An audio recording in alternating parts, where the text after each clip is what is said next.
Bref, j'ai ramené mon père à Jésus. Ça, c'était mon père. Il s'appelait Antoine et il est né le 15 décembre 1963. Grâce à lui, je suis guadeloupéenne. Il était super drôle. À 17 ans, il fait l'armée. Avec ma mère, ils ont eu 5 enfants et je suis la dernière. C'était tellement un bosseur qu'on le voyait jamais. Presque jamais. Maintenant, je vais vous expliquer comment j'ai fait pour le ramener à Jésus. Mon père, il aimait pas Jésus et il blasphémait souvent. Pour lui, ça rapportait pas de l'argent.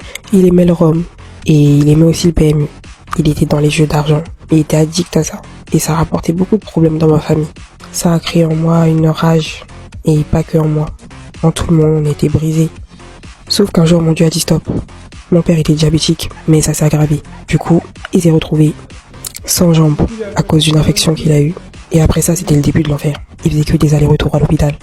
Et il voulait toujours pas donner sa vie à Jésus. Entre-temps, il est aussi devenu papy. Et il s'est assagi.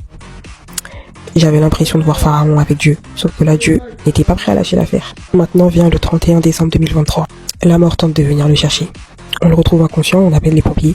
Et là, ils nous disent qu'il lui reste 4 heures à vivre. Et que s'il passait la nuit, c'est un miracle. De là, je dis à Dieu, non, en fait, il va pas partir aujourd'hui. Pas aujourd'hui. Et ma seule prière, c'était pas aujourd'hui. J'ai appelé ma maman, ma mère spirituelle.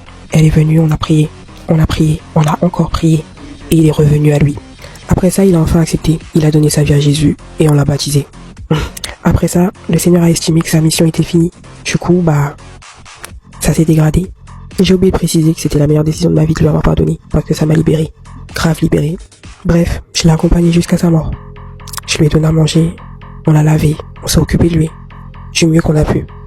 Arrive au moment où il faut lui dire au revoir. Et j'ai trop mal. J'ai trop mal. J'avais jamais perdu quelqu'un. Je voulais être toute seule. Je voulais vivre toute seule. Je voulais être en colère toute seule. J'avais jamais été dans un enterrement. Et c'était horrible. Mais le Saint-Esprit m'a consolé. Il m'a consolé et il m'a guéri. Et aujourd'hui, je suis heureuse parce que je sais qu'il est auprès du Père. Amen.